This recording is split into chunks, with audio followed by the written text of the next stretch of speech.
Hello everyone, welcome to star IQ. Star IQ के video platform पे आप सभी का बहुत बहुत स्वागत है। 5 जनवरी 2023 के हरियाणा करंट अफेयर इस पर्टिकुलर वीडियो में हम जानने वाले हैं। आप सभी को राधे राधे। आप कैसे हैं? उम्मीद है कि आप लोग बहुत अच्छे होंगे। और स्टार आईक्यू चैनल को अगर आपने अभी तक सब्सक्राइब नहीं किया है तो कर लीजिएगा, अपने दोस्तों को भी शेयर ज़रूर करिएगा। आज जिस भी प्यारे विद्यार्थी का जन्मदिन है उन सभी को मेरी तरफ से हार्दिक शुभकामनाएं। राधे राधे। आइए सेशन की शुरुआत करते हैं। दोस्तों, कल आपसे एक सवाल किया था, उसका सही जवाब क्या होगा? भारत की अमूर्त सांस्कृतिक विरासत की यूनेस्को लिस्ट में निम्नलिखित में से कौन सा नहीं है? तो ये मार्च नहीं है, याद रखिएगा। कालबेलिया तो है और योग भी है, मार्च नहीं है, रामलीला नहीं है।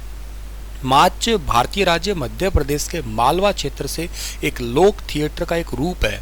ऐसा माना जाता है कि राजस्थान के ख्याल रंगमंच के रूप में इसका जन्म हुआ है और ये यूनेस्को की लिस्ट में मौजूद नहीं है। यूनेस्को का फुल फॉर्म है United Nation Education Scientific and Cultural Organisation. 1945 में इसकी स्थापना हुई थी। हेडक्वार्टर इसका पेरिस के अंदर है और ऑड्रे ऑजले जो है ना इसकी चेयरपर्सन या आप यूं कह सकते हो डायरेक्टर जनरल है अभी करंट में। और भारत में टोटल यूनेस्को की 40 साइट है, याद रखना। पहली साइट 1983 के अंदर ताजमहल, अजंता और आगरा का किला इसके रूप में नामित हुई थी। और लेटेस्ट 2021 की जो है ना वो धोलावीरा की साइट है, हड़प्पन साइट है जो कि गुजरात की है। इसके अलावा रामापा टेम्पल भी है तेलंगाना का। ये दो साइट 2021 में आई थी, 39वीं और 40वीं साइट के रूप में। भारत का पहला यूनेस्को सिटी कौन सा बना था? 2017 का भारत का पहला यूनेस्को सिटी हिस्टोरिक सिटी बना था अहमदाबाद, ठीक है ना। और 2019 में जो है ना वो जयपुर को बनाया गया था। तो ये भी बात आप याद रखिएगा। अच्छा, इसके अलावा आप ये याद रखना कि यूनेस्को की अभी अमूर्त लिस्ट में अभी रिसेंटली हरियाणा का खेस है, उसको भी शामिल किया गया। दिसंबर 2022 के करंट अफेयर में मैंने आपको ये ज़रूर पढ़ाया होगा। आइए आज के सेशन की शुरुआत करें। उससे पहले आपके लिए करंट अफेयर है कि हरियाणा सरकार ने राज्य या केंद्रीय अधिनियम के तहत अभी स्थापित किसी भी वैधानिक विश्वविद्यालय द्वारा दी गई बैचलर ऑफ वोकेशनल, जिसको B.VOC डिग्री कहते हैं, इसको अन्य 3 साल के स्नातक डिग्री के समान ही माना जाएगा। अब वोकेशनल डिग्री नॉर्मल ग्रेजुएशन के बराबर हो चुकी है हरियाणा के अंदर, इस पॉइंट को याद रखना। हाल ही में प्राइड ऑफ नेशन के अवार्ड से किसे नवाजा गया है? तो प्राइड ऑफ नेशन के अवार्ड से अभी हाल ही में CB रावल को नवाजा गया है। ऑप्शन नंबर ए जो है सवाल का बिल्कुल ठीक है। जलमाना गांव के CB रावल को प्राइड ऑफ नेशन अवार्ड से सम्मानित किया गया है केंद्रीय मंत्री नितिन जयराम गडकरी द्वारा। और CB रावल को वेटरन्स इंडिया की ओर से सम्मानित समारोह के अंदर जो है ना ये अवार्ड मिला है। जलमाना गांव के रहने वाले हैं और पापोली के अंदर ये गांव पड़ता है। अशोक रावल ने जो है ना बताया कि रावल एजुकेशन सोसाइटी के चेयरमैन CB रावल को ये सम्मान मिला है। रावल शिक्षण संस्थान के माध्यम से बच्चों को उच्च गुणवत्ता युक्त शिक्षा देके देश का निर्माण कर रहे हैं। इसी करके इनको ये अवार्ड दिया गया है, ठीक है। और आगे की बात आपके लिए है, करंट अफेयर की है, अलग से क्वेश्चन तो नहीं बनाया पर मैं आपको इतना बता देता हूं कि SYL के मुद्दे पे अभी हाल ही में एक बैठक हुई थी। उसके अंदर अध्यक्षता तो की गई है या मध्यस्थता की गई है केंद्रीय जल शक्ति मंत्रालय की तरफ से गजेंद्र शेखावत, और इधर पंजाब के मुख्यमंत्री बैठे हैं जिनका नाम भगवत मान है, और ये हरियाणा के मुख्यमंत्री और गजेंद्र शेखावत आमने सामने, लेकिन कोई भी फैसला नहीं आया। मतलब यूँ कहिएगा कोई भी प्रकार की सहमति नहीं बनी है। सुप्रीम कोर्ट की बात मानने को तैयार है नहीं पंजाब सरकार। पंजाब के मुख्यमंत्री का कहना है कि 2004 एक्ट अभी भी मौजूद है जो कि पूरी तरह से असंवैधानिक बात है, और पंजाब सरकार सुप्रीम कोर्ट के फैसले को स्वीकार नहीं कर रही है जिसमें 2004 में पंजाब सरकार द्वारा लाए गए एक्ट को निरस्त कर दिया गया है। तो पंजाब के मुख्यमंत्री कहते हैं अभी भी एक्ट मौजूद है, इसलिए इस एजेंडे पे वो मानने को तैयार ही नहीं है किसी प्रकार से। हरियाणा में दिव्यांगों के लिए रिहैबिलिटेशन सेंटर खोला जाएगा। इसके लिए केंद्र सरकार की ओर से कितने करोड़ का बजट स्वीकृत हो चुका है? तो हरियाणा के लिए दिव्यांगों के लिए रिहैबिलिटेशन सेंटर खोला जाएगा। इसके लिए केंद्र सरकार की तरफ से 300 करोड़ रुपए का बजट ऑलरेडी जारी हो चुका है। हरियाणा में दिव्यांगों के लिए देश का पहला यूनिवर्सिटी भी जो है ना वो खुलने वाली है। हरियाणा सरकार ने इसकी तैयारी कर ली है और ये भिवानी, हिसार और रेवाड़ी इनमें से किसी एक जिले के अंदर बनाई जाएगी। और कंपोजिट रिहैबिलिटेशन सेंटर भी खोला जाएगा जिसके लिए 300 करोड़ रुपए का बजट जारी किया जा चुका है हरियाणा के अंदर। आपको एक बात और इम्पॉर्टेंट बता देता हूँ कि हरियाणा के अंदर तकरीबन 22,000 दिव्यांग है, ये याद रखना आप लोग, ठीक है। इसमें से 4,000 लोग जो ना वो दृष्टिहीन हैं। हरियाणा में दिव्यांगों के लिए आयुक्त है, उनका नाम है राजकुमार मक्कड़। अगर आपने बीते दिनों में इनको कोई एक अवार्ड देते सुना है मुझसे ही, तो आप कमेंट में लिख के बताइएगा। देखता हूँ कितना आपका प्रेजेंस ऑफ माइंड है और कितना ढंग से आप लोग पढ़ रहे हैं। अगर आपको याद है इससे रिलेटेड कोई न्यूज़ मैंने पढ़ाई थी तो आप कमेंट में लिख के ज़रूर बताइएगा।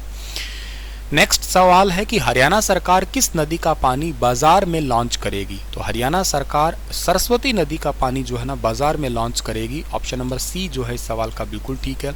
हरियाणा की सबसे पवित्र नदी या वैदिक काल की सबसे पवित्र नदी नासा और इसरो जैसे देश विदेश के रिसर्च सेंटर सैटेलाइट चैनल के लिए गई तस्वीरों के माध्यम से पहले बताया जा चुका है कि हिमाचल, हरियाणा, पंजाब, राजस्थान और गुजरात से होकर गुजरने वाली सरस्वती नदी के प्राचीन भूमिगत मार्ग में भारी मात्रा में जल कोष आज भी है। सैटेलाइट ये मानता है कि आज भी जमीन तले पानी अभी भी बह रहा है, बस इसको पुनर्जीवित करने की ही देरी है। सरस्वती के नाम से पैक मिनरल वाटर लाने की तैयारी है। सरस्वती जल का जैसे मिनरल वाटर पानी की पैक्ड बोतल आती है ना, एक आपने वैदिका नाम की ऐसे बोतल सुनी होगी, हिमालयन वाटर, ऐसे ही हरियाणा सरकार लेके आने वाली है। सरस्वती नाम से एक नया मिनरल वाटर लाने वाली है हरियाणा सरकार। सरस्वती धरोहर विकास बोर्ड की जिम्मेदारी ये तय की गई है। इसके उपाध्यक्ष का नाम धुमन सिंह किरमच है। 2015 में ये बोर्ड बना था। इसके अध्यक्ष का नाम हरियाणा के मुख्यमंत्री ही इसके अध्यक्ष है।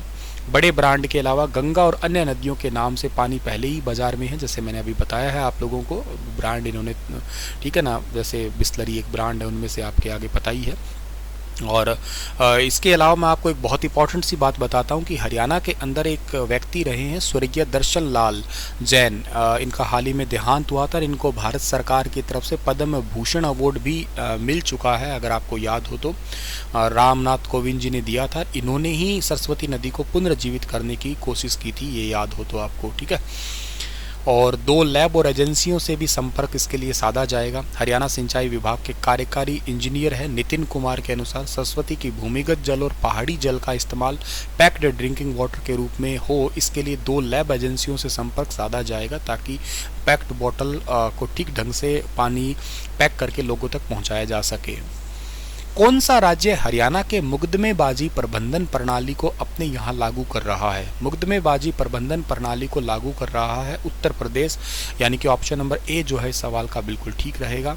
हरियाणा की मुकदमेबाजी प्रबंधन प्रणाली 2019 में शुरू की गई थी और तब इस क्षेत्र में हरियाणा नंबर 1 पे था। जम्मू व पंजाब हरियाणा से इस प्रणाली को लेकर काम शुरू कर चुके हैं।